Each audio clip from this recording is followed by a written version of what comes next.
আসসালামু আলাইকুম football fans. দর্শক, আপনারা কিন্তু কম বেশি সকলেই যারা ব্রাজিলের সমর্থক তারা কিন্তু বেন্তো ম্যাথিউসকে চিনেন। কেননা এই বেন্তো ম্যাথিউস তো সেই বেন্তো ম্যাথিউস যে বেন্তো ম্যাথিউস মার্চ মাসে ইংল্যান্ড এবং স্পেনের বিপক্ষে ব্রাজিলের গোলবারে দাঁড়িয়েছিলেন প্রাচীর হয়ে। ইংল্যান্ডের বিপক্ষেও ক্লিন শিট রেখেছিলেন, আর স্পেনের বিপক্ষের সেভের কথা তো আপনাদের সকলের মনে থাকার কথা। কেননা সে দুটি ম্যাচে যে অনবদ্য পারফরমেন্স তিনি করেছিলেন তারপর থেকে কিন্তু তাকে পুরো ফুটবল বিশ্বই চিনে গিয়েছে। মূলত ব্রাজিলের সিরিয়া লিগের দল অ্যাথলেটিকো দে প্যারাডাইসের হয়ে খেলেন 24 বছর বয়সী এই গোলকিপার। মূলত তার আগে কিন্তু তাকে কেউই কম বেশি চিনতো না। পার্সোনালি আমিও কিন্তু ঠিক সেভাবে বেন্তো ম্যাথিউসকে চিনতাম না বা তার বিষয়ে এতটাও জানতাম না। মূলত বেন্তো ম্যাথিউসকে যখন ব্রাজিল জাতীয় দলের ডাক আসলো তখন কিন্তু বেন্তো ম্যাথিউসকে মোটামুটিভাবে চেনা শুরু করি। আর এই বেন্তো ম্যাথিউসকে চেনার পর থেকে বেন্তো ম্যাথিউসের পারফরমেন্সের ওপর নজর রাখছে এবং তিনি প্রতিটা ম্যাচেই কিন্তু অনবদ্য পারফরমেন্স করে যাচ্ছে। তবে বেন্তো ম্যাথিউসকে যে ইউরোপে আসতে হবে, কেননা তার বয়সটা কিন্তু 24 বছর হয়ে গেছে, তবু কিন্তু তিনি এখনো ইউরোপে ঢুকতে পারেননি।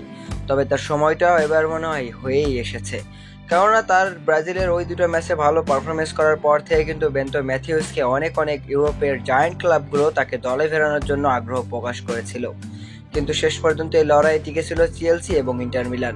তবে বেন্তো ম্যাথিউস একটা ইন্টারভিউতে তিনি বলেছিলেন যে তার স্বপ্নের ক্লাব হলো ইন্টার মিলান, কেননা তারই একজন গুরু মানে ব্রাজিলের আরেকজন গোলরক্ষক তিনি কিন্তু ওখানে দীর্ঘ একটা সময় পার করেছেন, তাই তো তার ওই পজিশনে তিনি যেতে চান এবং ইন্টার মিলান তাকে পাওয়ার জন্য খুবই আগ্রহী। ইন্টার মিলান ইতিমধ্যেই কিন্তু যোগাযোগ করে ফেলেছে, ব্রাজিলের অনেকগুলো সোর্স বলছে ইন্টার মিলান বেন্তো ম্যাথিউসের ক্লাবের সাথে যোগাযোগ করে ফেলেছেন বা বেন্তো ম্যাথিউসের সাথে কিন্তু তারা মৌখিক চুক্তিটাও সম্পূর্ণ করে ফেলেছেন। অর্থাৎ আগামী মৌসুমে 2024-25 মৌসুমে আমরা বেন্তো ম্যাথিউসকে ইউরোপে দেখতে পাবো, এরকমটাই আশা দেখা যাচ্ছে সোশ্যাল মিডিয়াতে। তো দর্শক, বেন্তো ম্যাথিউস ইন্টার মিলানে আসলে কেমন হবে?